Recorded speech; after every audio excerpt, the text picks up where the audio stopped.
Good afternoon. Welcome to Lehigh County Authority Board of Director meeting. Today is July 13th, 2026. The meeting has been held in hybrid fashion, either live in person or people on the Zoom or on the phone call. The agenda and the items, the documentation for the meetings has been sent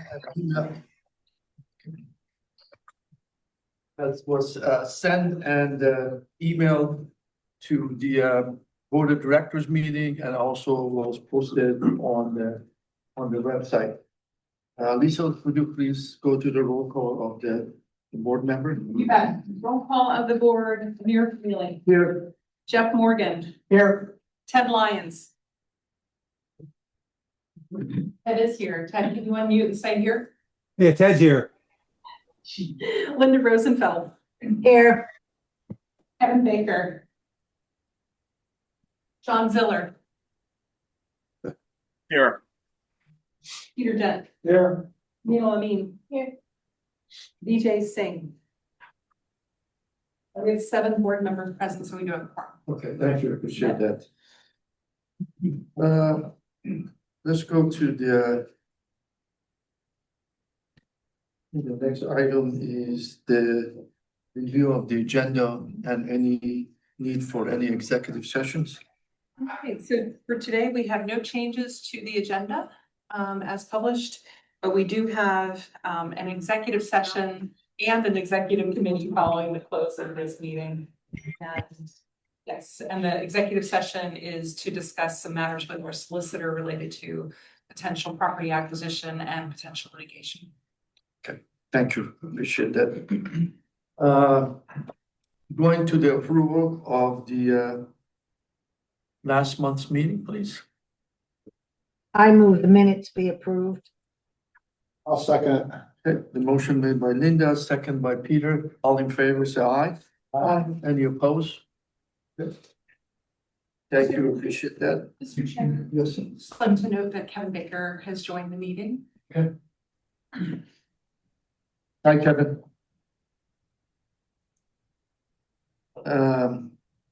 Next items on the agenda is the committee report. We do have a governance committee meeting this morning, and the minutes will be shared at the next meeting. Next meeting. Okay, thank you. Any public comments on the item which is not on the agenda?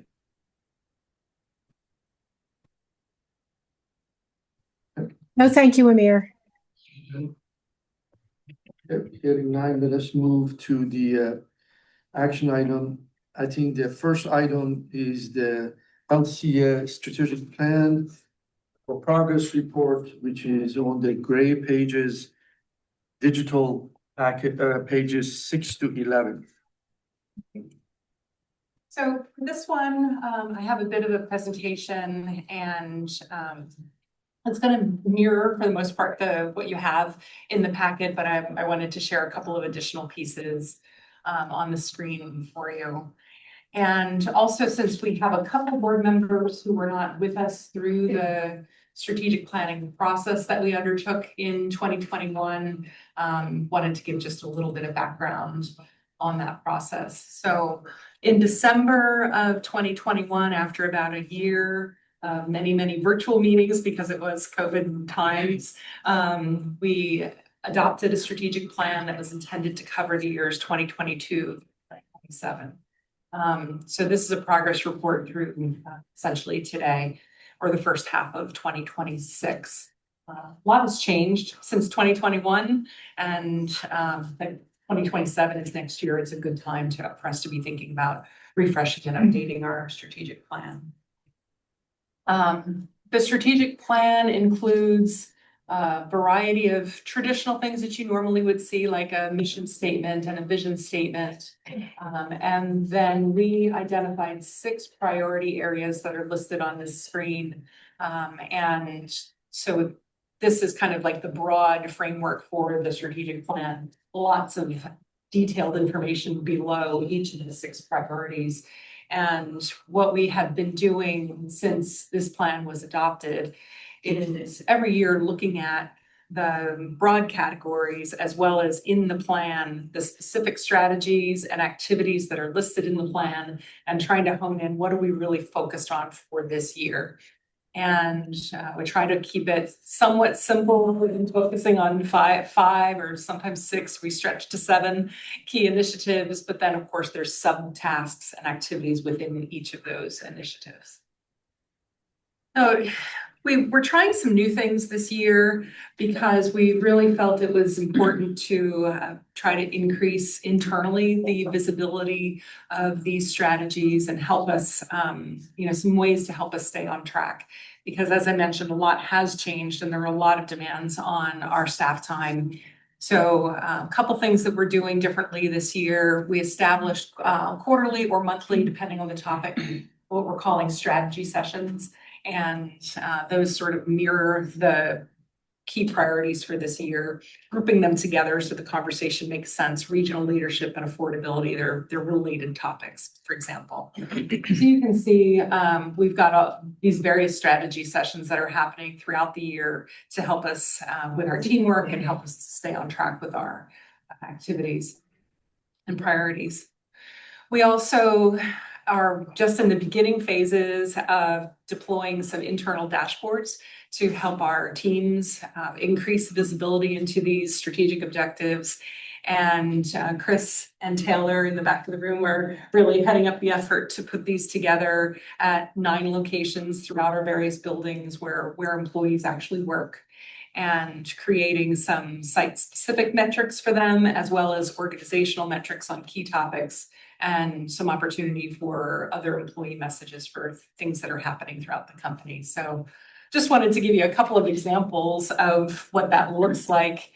You have your monthly safety report that you receive, and we've sort of reformatted that a little bit for display on a big screen in our buildings to look at safety metrics, where we are for the year, what the injury types look like, what the incident types look like.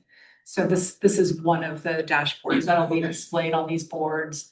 Also yeah, sure. Is there any reason that the board couldn't get the same report so you don't have to do 2 different reports? This is just a single snapshot. Okay. For visual display, the board report has more detail in it, but we can certainly give you this and. No, I'm not trying to do less work, not more. Yeah, no, I think what we give to the board has a little bit more detail and description to it, where this is a little more visual for that snapshot for the employees. Yeah. Unless the board doesn't want that detail, but I think you do. Also along the safety lines, this is just an example of some messaging around heat safety and kind of an example of the messages that scroll along these boards. So we're giving a little bit of visibility to the topics of importance to employees. So wanted to share that with you. And then kind of getting into the actual progress on our 2026 priorities. We have 7 key areas that we're focused on. And of course, they're broken down into subtasks. So there's actually 34 specific things we're trying to get done this year. This is a mid-year status report. So I don't want anyone to be alarmed by some of our tasks being in yellow or red status. It's somewhat natural to partway for the year to be either have some things that aren't started yet because they're not scheduled to be started yet, or we're starting them, but we're becoming a little bit behind schedule because of competing priorities. So we've got quite a few, as you can see, almost 50% that are started and on schedule. So I'm pretty pleased for a mid-year report to show this kind of thing. The rest of the slides that I have are really just repetitive of what's in the report. So I'm not going to go through them in great detail. Just wanted to sort of highlight 1 or 2 items in each category, unless there's questions from the board. So under regional leadership, we have a lot of great ideas and things we want to accomplish in this category. But really 2 key drivers for this category relate to the pretreatment plant and making sure we have a solid solution and a business plan. That's a key thing. And then the second thing is the LCA branding and name recognition. And those are two efforts that I've spoken with the board about. So you're pretty familiar with where we are on those. For technology, this is Chris's domain, and really there's a lot of components here on the screen that we want to accomplish, but the digital and IT master plan is driving everything else on this screen. So from the master plan, we're going to get guidance on document management, on training, on change management. So the schedule adjustments that you see here are really being driven by the schedule for the digital master plan. Facilities and security, this is really a shared responsibility between AJ and Chris. AJ and his team handling projects, and Chris handling overall ongoing program in this arena.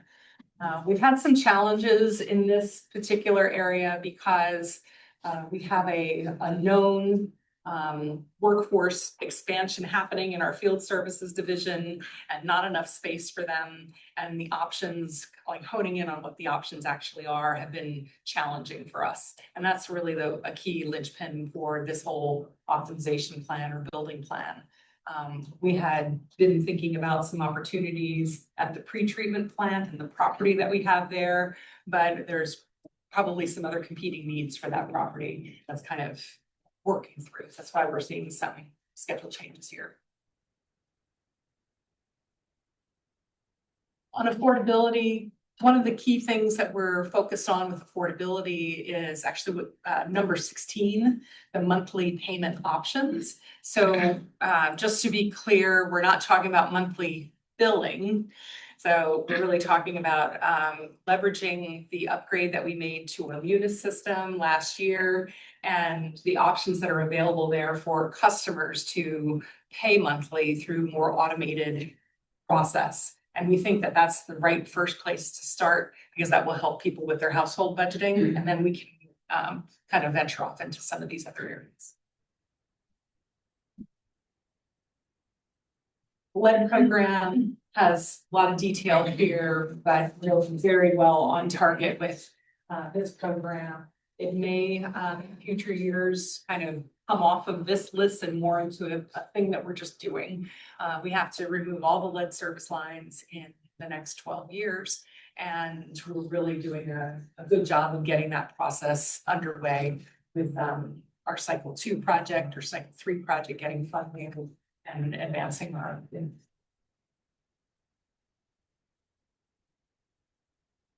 employee safety. We see a couple of red marks here. These are things that will be happening this year. They're just haven't started yet. So not a red flag, but just a couple of items we haven't started yet. Standardizing the onboarding process for new employees and doing some safety drills. I know those are key priorities for Ed and Jeff. But we're pleased to have the root cause and trend analysis done in the monthly reporting to the board. Last but not least, the project management metrics, a lot of green, a little yellow here. We've got the month or quarterly report to the board completed and working through the integrations with Procore and getting everyone up to speed on that. So AJ and his team doing a great job keeping that all rolling. I went through that pretty quickly, but I think these are all topics that we talk about on some regular basis. So it's just a good mid-year checkpoint. If there's any questions, happy to answer them. We're happy to have the team answer. So what sort of drills are you going to start out with? Like evacuation drills or, drills are really a great way to Yeah, safety I home. would agree with you. I think we would start with an evacuation for the purpose of seeing that it stays somewhat orderly to begin with and thorough, and also to really test our warning devices too. So it's out there on the horizon. Really didn't want to do it in the winter time, but we'll take a shot at it in the next month or two. So Or the hardest thing, to ensure that you have a list of who all was present and did they all get out? yes, absolutely. So yeah, we'll be testing all of that. just a follow-up on that, maybe think of it, maybe you already do this, but I know a bunch of my clients invite in the fire department to come take a look around, you know, once a year, once every other year, especially the volunteer departments. I would think the city's pretty familiar with a lot of those other plans, but they've actually used their open tanks for drills in other communities. The fire department has, so maybe just some other opportunities. Yeah, I've given that some thought because I really want to see the total time that it takes to clear an area. And that means asking them to come down and pretend there's something going on and see how long that really takes and whether or not they have any issues as well. I think you need to know that. These were more just tours on their time when they were. Yeah, we did them a couple of years ago. It's Yeah. probably time to do it again, so. Yeah, well, when we were part of Homeland Security CFATS, I'm sure you have, one of the criteria there is you have to have relationships with your fire departments and have them visit periodically. You know, it's probably still a good practice, even though we don't have to be, we're not required now to be part of CFATS, which is sort of in limbo as far as a program that's kind of fallen by the wayside. Still good practices. Yeah, I agree, yeah. Thank you, Lisa, I appreciate that. Good progress. Moving under the second item under finance and administration is North Whitehall second water system interconnection. It's a yellow pages, digital board package 12 to 19. Thanks, Lisa. So Amy Coco is going to present this. This is in conjunction with an existing project that's in final design phase right now to provide a second connection point with the North Whitehall system. Right now, we have one connection with Northampton Borough Municipal Authority. It's a single point of failure. It offers no redundancy and no resiliency. So this project the purpose is to enhance resiliency and provide redundancy and also to enhance pressures, fire flow pressures. So with that, I'll turn it over to Amy. Yeah, as Chuck had said, this is a revision to an existing agreement that we have in place with Northampton Borough Municipal Authority. Right now, they are our sole source supply for the North Whitehall division. We used to have some wells that supplemented that, but we removed them because of low productivity in iron and manganese in the wells. So now we're down to the one interconnect. It's about a mile long single pipe. We had it looked at in planning as part of the it was in conjunction with the CLD and North Whitehall source water supply planning, and they identified this as an issue that we should get second interconnect. This isn't included as an exhibit to the agreement, but you can see this new interconnect is going to connect, up there to Northampton Borough Municipal Authority. Their line has extended to that point due to development. So then we would bring it down Greenleaf, across some private property under the turnpike and back up parallel to Sand Spring Road and connect at the elementary school there on Sand Spring. Our existing interconnect is farther to the north. The North Whitehall division is kind of a long, narrow system. The existing interconnect is to the north. This interconnect will come in like mid to south part of our system, which will provide a good amount of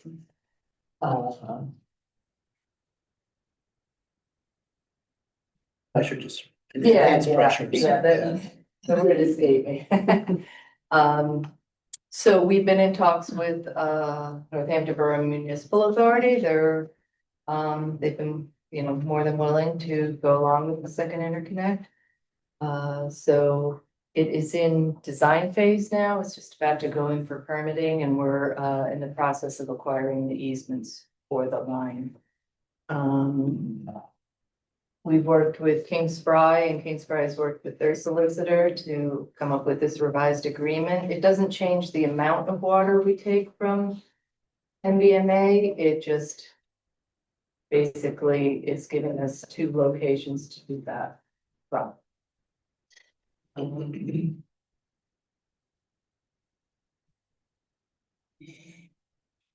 don't know if you have any additional Any questions. questions? And the cost for this second connection is gonna be paid through, LCA is paying for this extension. so LCA pays for the whole. So, okay.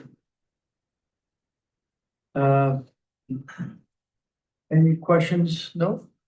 We don't need any approval. Do we need to? Do we need? to- Yeah, we're looking for, what we're here for today is the actual agreement. So, the project you already authorized the design, we'll come back later for construction, but this is an agreement with Northampton Borough Municipal Authority to allow the interconnection to happen in terms of that. I don't know, Kevin, you have any comments about the agreement itself, any key points? Nothing really key, as Amy had indicated, it's really we incorporated the past agreement and essentially we're expanding that, is what we're doing. So we're looking for approval on the agreement for the North Whitewater Division Second Water System interconnections. And we have a motion for this agreement. I'll make a motion. Sean? Linnell made the motion and Sean the second that. All in favor, please say aye. Aye. Aye. Any opposed? Hearing none, the motion passes. If I could have a question, just something that Amy brought up about the manganese there in those wells. I'm not sure where it is right now, but EPA a few years ago was working to tighten up some things around manganese, not only just for the color, but some of the compliance. Are there any manganese compliance issues that we'll have to deal with coming down the next few years with I believe manganese is a secondary contaminant, so there's no, we don't have any criteria right now that we're responsible to address. It's more as aesthetic. color? But these wells were over the limit of for the secondary limit for manganese, and that's why we ended up taking them offline. Right, it was causing a lot of operational problems with accumulation of the manganese and then the color. I wasn't sure if there were any other issues within the system with manganese.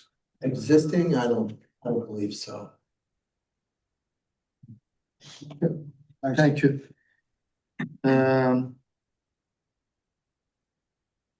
Moving on, wastewater industrial pretreatment plant master plan discussion. Do you have anything to offer, or we're just gonna? Yeah, there's nothing for approval. Okay. This is our standing item that we keep on the agenda because it is a hot topic. We're trying to bring to conclusion as quickly as we can. And just want to make everyone aware that as we're moving into budget season, what we're planning to do is a couple different budgeting scenarios specifically related to Boston Beer's development of their own on-site pretreatment plant, so we can understand the revenue impact of Boston Beer removing their loadings from our facility at different potential times, because we them planning to go online sometime mid-year next year, there could be some delay in that actually happening. So we want to scenario plan a little bit around that topic and bring some financial forecast that Ed's working on for the pretreatment plant to you, hopefully in the next meeting or so that we can bring this one to you. Is there a committee for all of that? happening yet, or is that to be determined? Just maybe thinking, because we just were talking about an agreement. We have an agreement that the board approved last year Okay. with Boston Beer, which we were calling our bridge agreement because their agreement actually ended at the end of 2025. So this is an extension until the time that they remove their flows and loads and how that happens and what they pay. So now 2027 is gonna be the year for that to happen, and we need to model that financially as we get into budget. Thank you. Moving to the next item, Suburban Division, pre-treatment plan, critical upgrade. There are green pages, digital board packages, 20 to 27. Okay, while we're on the exciting topic of the pretreatment plan, I'm gonna talk about a small project that I'm going to ask for construction phase authorization. This is on the first page of the memo. I provided some background about the critical upgrades. This project in particular is replacement of the return activated sludge line, which basically it recycles activated sludge from the final clarifiers that settled in the final clarifiers and returns them to the head of the aeration decks. Basically, it maintains a balanced microbial population, and there's terms that operators use like mixed liquor, suspended solids concentration, and sludge volume index. Those things have to be carefully balanced so that you have effective breakdown of the organic waste. So that's the purpose of it's in every activated sludge process. There is return activated sludge. So here's a picture, an overall of the pretreatment plant.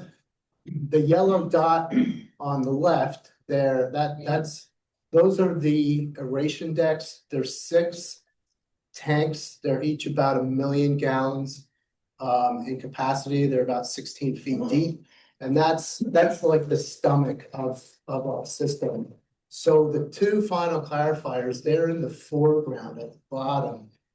Basically, sludge settles in those final clarifiers and it's conveyed to the building that's between them. That's the what we call the RAS-WAS pumping station. And that pumps the return activated sludge to the air decks via underground piping. Then it comes out of the ground and it elbows up and it goes across the air decks in the middle and it dumps into the distribution chamber at the head of the air decks. So that's the process. And we did a study like about a year ago to assess the condition of the exposed steel return activated sludge line. So the activated sludge line is ductile iron until it comes out of the ground at the air decks. And the exposed line, it travels across the decks in a channel across the roof of the air decks. You can see the picture on the right shows the pipe that goes toward the final clarifiers, and then it dumps into the distribution chamber where you see the no step sign. So the condition of the pipe inside, it's a steel pipe. It does not flow full because the pipe was oversized. Basically, there was a provision to add 2 more final clarifiers when this plant was designed in the late 80s. That never happened. It was never needed. And so we have a 30-inch pipe that flows partially full. And given that condition, it releases hydrogen sulfide gas in the airspace of that pipe, which is converted to sulfuric acid, which has eaten the inside of that pipe and it translates to the outside of the pipe. You can see the picture on the left. The operator from Jacobs is essentially sticking a screwdriver through a perforation in that pipe. And on the right, that's where it dumps into the distribution chamber. And it's kind of hard to see, but it's gone. That material is all gone from from the corrosion. And I have a couple more pictures just showing the corrosion of the line. And we consider this line, I mean, the return of activated sludge is critical to the process. So this line is critical to be replaced in the short order. It's a high risk of failure. And here's another picture. You can see the surface bubbling there, the pitting. So basically, we had ideas, different alternatives to replace the line.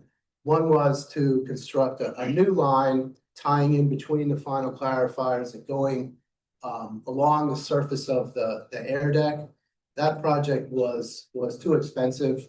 We received a couple co-stars quotes from two contractors, Blooming Glen and Eastern Environmental. They both exceeded the budget for this job, so we abandoned that idea. We looked at spot repairs, just repairing the corroded areas, and also lining the pipe and wrapping it in a wax tape material. Those were considered either Band-Aid solutions or just not very feasible construction-wise. So the idea we came up with was running a properly sized pipe within the host pipe. The properly sized pipe would be 18-inch. It would be high-density polyethylene pipe, HDPE. It will be inserted into this pipe, and it'll be connected to the elbow at the side of where the final clarifiers are. It'll be a reducing elbow, and that will continue across the air decks 210 feet to a new elbow to dump it into the distribution chamber. And then the angular space around the smaller pipe, that will be filled with flowable fill. So that's the concept. So I approached the contractor that's doing the final clarifier rehabilitation project right now. We just finished the first final clarifier. We're gonna start on the other one next month. And I got a co-star's price from that contractor, Eastern Environmental. The price is $215,200. We reviewed the price with our engineer, AECom. They said the price is reasonable. It reflects current construction costs. And we're leveraging, the price leverages the fact that the contractor is already there, is already mobilized. So he can do it more or less concurrent with the next final clarifier when he takes number 2 takedown in about a month. So I'm asking for board approval of this contract for construction of the replacement of the return activated from where it comes out of the ground across the air decks for 230. Well, the total authorization $230,200, which includes $215,200 for the Eastern Environmental construction contract. Any questions? Question on board. So the H2S is. I move this. She's making a motion to approve it. Oh, okay. Sorry, a couple more questions to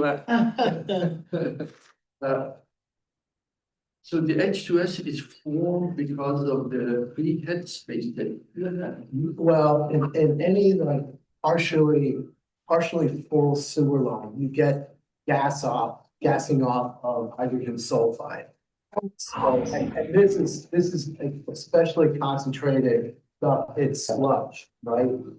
And it's high in hydrogen sulfide, so it gases off and it forms, the gas like condenses and it forms sulfuric acid on the pipe surface. The slime line, right? Yeah, I see what you're saying now.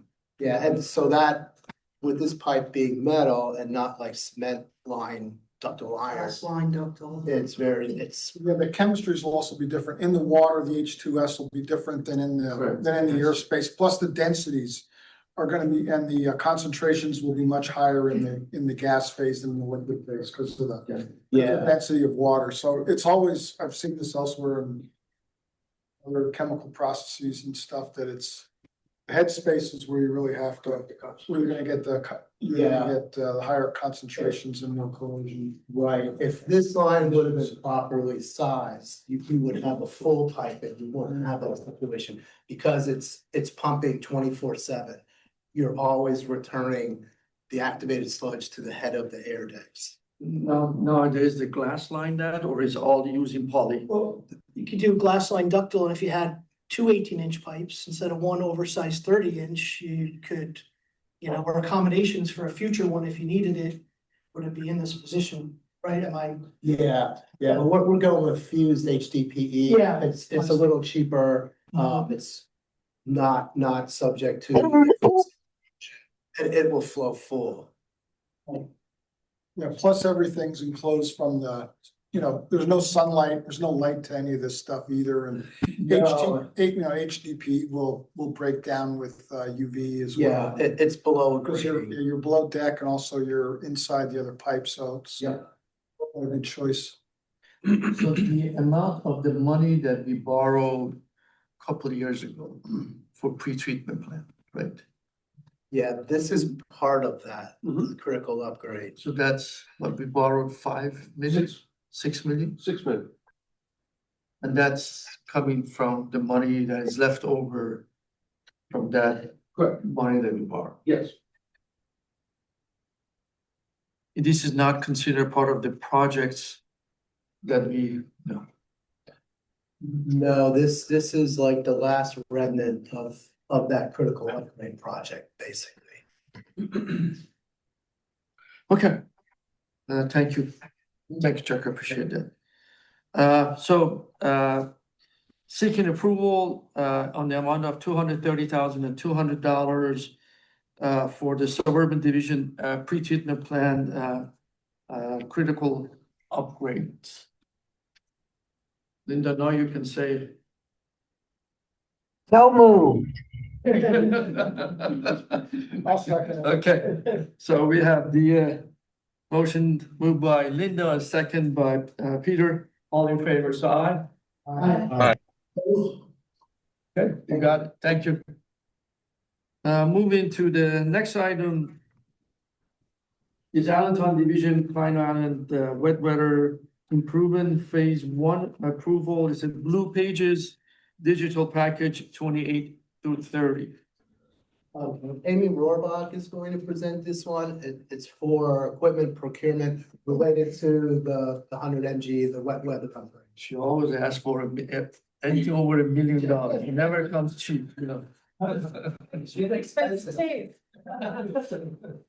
So as you recall, we had been here back in February requesting equipment procurement for the motor control centers and the pumps for the 100 MGD upgrades at Klein's Island. I'm now here asking for funding for the advanced purchase of the variable frequency drives for those pumps. We initially had been quoted lead times that were much shorter, so we thought we could put them in the construction bid package and we should be fine with our schedule. Recent outreach to those vendors have longer lead times now. So we are looking to advance purchase to get that ball rolling on the submittals and review and get the fabrication started before we have a contractor mobilize on site. So we sought CoStar's pricing we reached out to 4 vendors requesting pricing. We only received quotes from 3. And the 3 vendors we got quotes from were Miller Energy, Brendan Stanton Inc., and Kendall Electric. They were each quoting for a different manufacturer. Miller Energy was the lowest quote at $1,042,106.22.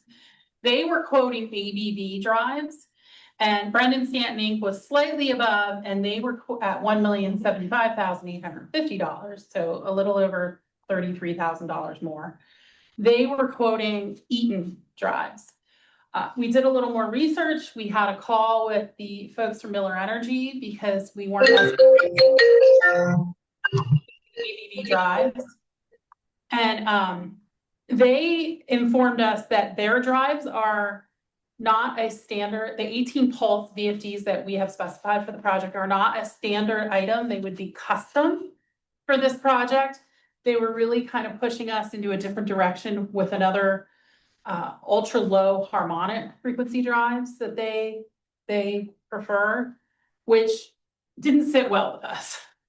So our design engineer, Keystone Engineering Group, had basis of design was Eaton drives. They have had extensive experience using these Eaton 18 pulse VFDs. They have fabulous customer service, support during startup and after startup. And we felt that using a standard stock drive has more chance of longevity with getting parts and service and that sort of support down the road during the lifespan of the equipment. So it is our engineer's recommendation, and after reviewing with them, we agree that it would be preferred to go with the second lowest cost, and these are CoStar's prices, this wasn't a public bid, which was Brendan Stanton Inc. providing the Eaton 18 pulse VFDs at $1,075,850. So that's what I'm requesting today. The authorization for this CoStar's purchase for the variable frequency drives for the pumps, the 100 MGs. Any question for the board member? Are there any impacts of tariffs on these or any tariff surcharge?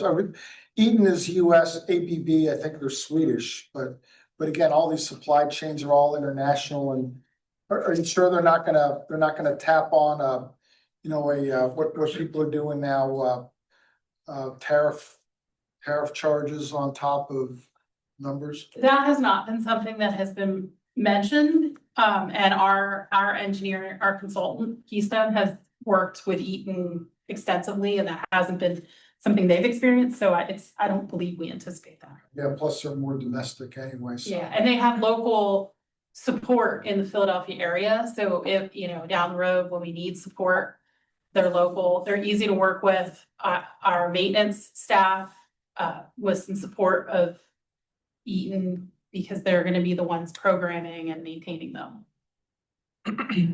So I'll stick my neck out here. Hopefully I don't get it chopped off, but so I've worked with BSI for a long time, and their sales after the service and their recommendations for large scale VFDs. We're not talking about a 10 horsepower motor here, right? So I feel very comfortable going with them. Eaton used to be Cutler Hammer, which is I think what Peter was referring to. So I would suggest for the minimal amount of difference in cost that we go with the second low bidder. Thank you for that. Any other questions? So going through these CoStars, how much time are we speeding up this project? We're probably 3 to 4 months. Maybe even longer, depending how long it takes. We're anticipating construction bidding the end of August. So we would come to the board probably early October, the first meeting in October for authorization for a construction contract. And then till we actually issue a notice to proceed and they get purchase orders issued and get submittals in, it could probably be even longer, 4 to 6 months. And we have to modify our contract since we buying the equipment ourselves. That's already being worked out. Our engineer Kleinfelder is making those revisions now, indicating what is being advanced purchased and that the contractor is responsible for receiving that equipment once it arrives to the plant and then taking it and installing it. If I could just add one other thing. I assume he's doing this to make sure he inventories every part and piece, because I had an issue recently where we didn't have a piece for a UV system and it held up the job, and the owner bought it and the general contractor shrugged his shoulders, said, "You bought it, it's your problem, it's our delay. It's not our responsibility." So. Great point.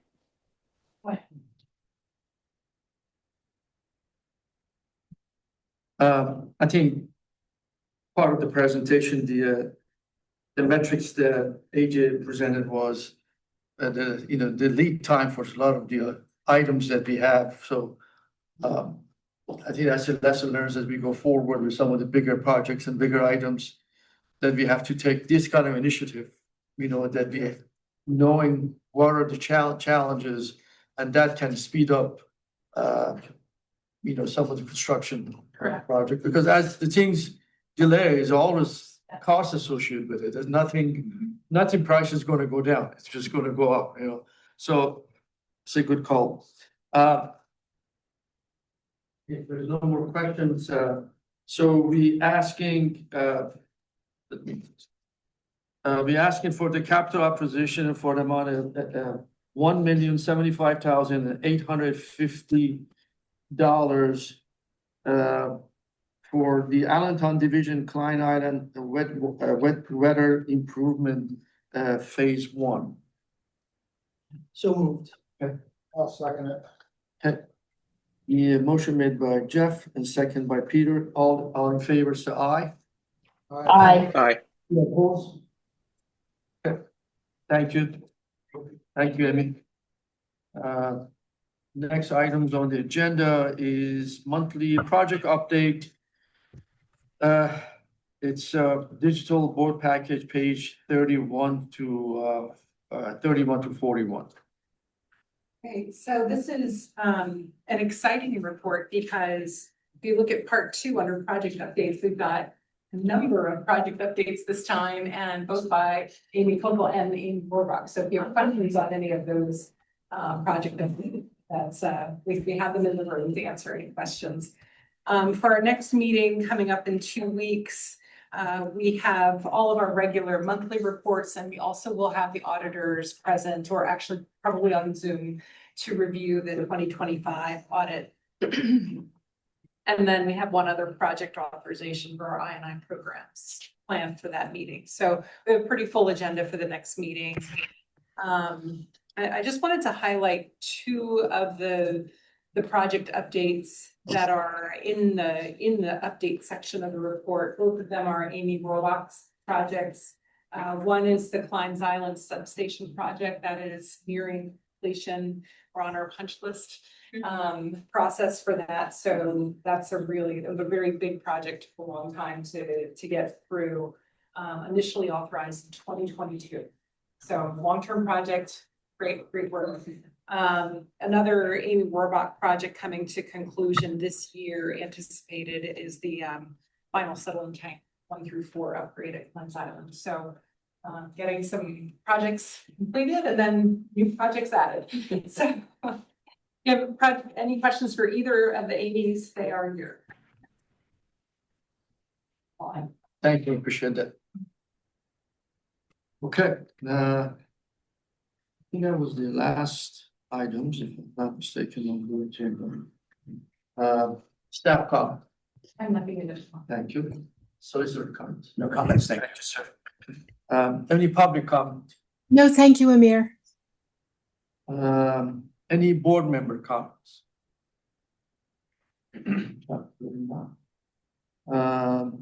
I think it's 12:49.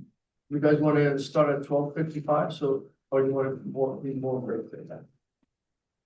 It's okay. Let's start at 12:55 in 5 minutes. Our executive committee and executive sessions. Meeting adjourned. Thank you. Have a great weekend.